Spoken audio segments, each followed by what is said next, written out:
Hey everyone, and welcome. Today, we're going to grab a map and a compass and dive headfirst into the wild changing world of artificial intelligence and marketing. We're going to chart all the known territories, but maybe more importantly, we're going to discover a huge, unexplored continent that pretty much everyone has missed. But before we get started, I want to properly welcome you. You've arrived at the Flow Tao Salon. This is our spot for breaking down really big, complex ideas into insights that are clear, engaging, and actually make sense. I'm so glad you're here for this one. Okay, so let's get right into it. We all see this stuff every single day, right? The personalized ads that follow you around, the chatbots that pop up, the movie recommendations that feel just a little too perfect. We know AI is rewriting the rules of the game. But, if you could actually draw a map of all the research, all the brain power being poured into this, what would that map even look like? Where is all this really headed? To answer that question, we are going to need a guide. And our guide today is this really fascinating piece of research that does exactly what we were just talking about. It maps the entire landscape of AI and marketing over the last 2 decades. Seriously, think of it like our satellite image, giving us a bird's eye view of the whole terrain. So our guide for today was authored by Yahia Mouammine. The paper itself is titled, and it's a mouthful, so get ready, AI in Customer Experience and Digital Marketing, a Bibliometric and Thematic Review 2004-2025 with Sensory Marketing Lens. It was published in the journal Cogent Business and Management. And this paper, right here, is the blueprint for everything we're about to unpack. Okay, so here's our game plan.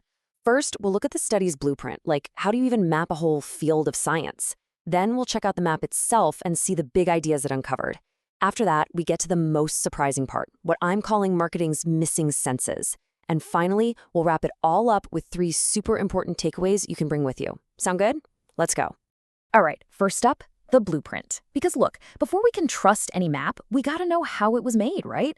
How in the world did this researcher take thousands of different studies and turn them into one clear, easy to understand picture of an entire scientific field? Well, the method is called a bibliometric review. Now that sounds super complicated, but the idea behind it is actually pretty simple. Instead of just reading and summarizing a bunch of papers, you treat the papers themselves like data points. You use software to analyze things like keywords, who's citing whom, and when things were published. And you use all that data to statistically map out the big trends, the hot topics, and how all these ideas are connected. It's basically data science for science itself. The whole study was driven by these 4 key questions. First, how has this field of research actually grown and changed over time? Second, what are the main ideas? The big clusters of thought that everyone's focused on. Third, and this is the really unique part, how are our 5 human senses represented in all this AI research? And finally, based on everything we learn, where are the biggest opportunities hiding for the future? This chart here really shows you how serious the process was. The researchers started with a pool of 237 potential studies. Then they went through and systematically screened them, filtering out anything that was off topic or just didn't meet really strict quality standards. This whole process is so important because it means the final map we're looking at is built on only the absolute best, most relevant research out there. And this is the result. After all that filtering, we're left with 191. So our entire journey today, everything we're about to talk about, is built on this solid foundation of 191 carefully chosen, peer-reviewed studies published over the last 2 decades. This isn't just one person's opinion. It's a synthesis of an entire field of knowledge. Okay, so we've seen the blueprint, we know how the map was made, now it's time to actually unroll the thing. What did all this research find? What are the major continents of thought that have been discovered over the last 20 years? So the very first thing that jumps out at you when you look at the map is this, a massive, and I mean massive, explosion of interest just in the last few years. The study goes all the way back to 2004, but this field is incredibly new. You see the steady climb, but then just look at what happens after 2020. The number of publications just skyrockets. This tells us we are in the middle of a gold rush. This is not some old, settled field. It's a new frontier that is expanding at a crazy, incredible rate. And the analysis found that pretty much all 191 of those studies could be grouped into one of 3 main areas, 3 giant continents on our map. The first is conversational AI. This is all about chatbots, virtual agents, automating customer service, all that stuff.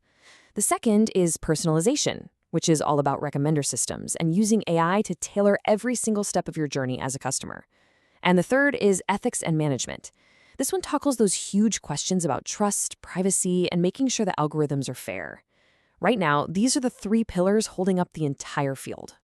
So, we have our map of the known world, right? We've got this booming field focused on conversations, personalization, and ethics. But here's the twist. The most important discovery isn't what's on the map, it's what's missing. So get ready because we're about to head into some seriously uncharted territory. And this is the question that makes this paper so cool. It didn't just map out what people are studying, it went looking for the blank spaces, the ghost continents that everyone seems to be ignoring. So what did the analysis find in that vast, empty ocean on the map? This one quote from the author Yahia Mouammine says it all. Basically, the research found that when AI in marketing tries to engage our senses, it's almost completely focused on just one, our sight. Think about things like augmented reality apps where you can try on clothes, or just really slick website designs. There's a little bit of focus on sound, like voice assistants, but touch, smell, and taste, they're almost completely missing from the entire map. And this chart just makes that gap stunningly clear. The huge majority of AI marketing research is all happening in the visual world. A tiny little sliver deals with audio. And our other three senses, the feeling of a product, the smell of a store, the taste of a sample, they're all lumped together in a fraction that's so small it's almost invisible. We are literally building the future of digital experiences using only one or two of our five senses. So why does this matter? Well, it matters because a massive part of human experience, of our memories, of our emotions, is tied to our other senses. Think about the smell of a bakery you love, or the feel of a soft sweater, or the taste of a free sample at a grocery store. By totally ignoring touch, smell, and taste, the digital world that AI is building is, it's fundamentally flat. It's missing the depth and the richness that really define our reality and create those powerful, lasting connections to a brand. Okay, so we've journeyed across our map, we've seen the known continents, and we've stared into that vast, empty space of our missing senses. Let's bring it all home. What are the three most important things to remember from this whole expedition? Here they are. First, this field is exploding right now. That crazy growth since 2020 means the rules are still being written, which makes it a super exciting time to be paying attention. Second, the current focus is laser sharp on three things: making interactions conversational, making experiences personal, and making the tech ethical. That's the foundation of today's AI marketing. But third, and this is the big one, the future is multisensory. The biggest, most exciting frontier, the single greatest opportunity for innovation, is in figuring out how AI can start to engage our neglected senses of touch, smell, and taste. And that leaves us with this one last critical question to think about. As we keep building these incredibly sophisticated digital worlds, all powered by AI, we really have to ask ourselves, what are we leaving behind? What deep human, emotional experiences are we actually losing by designing a future almost exclusively for our eyes? It's definitely something to think about. Thank you so much for joining us on this exploration here at the Salon. Until next time, 陶醉沙龙马上兴隆。